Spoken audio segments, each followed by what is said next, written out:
Vietnamese soup. Hei a me bol tur. Ingting e tel ti chuan pe pim pawh tela hei lime chuan marcha.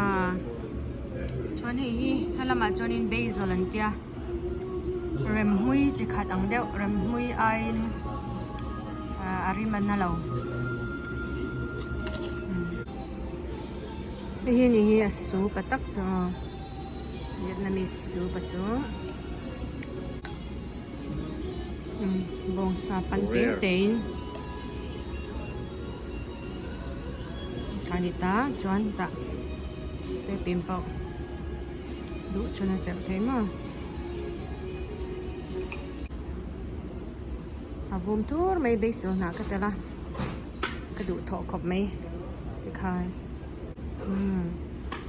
Cái nó in chia mình xem mà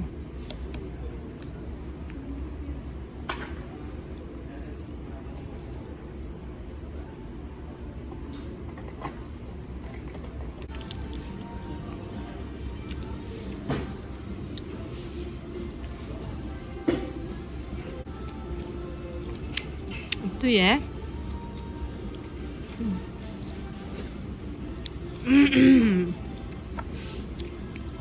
yeah. Lai marcha han nor sak sak te kha tui pe em mai ni asa jong gai jong ti han asa ha ka thiar je la han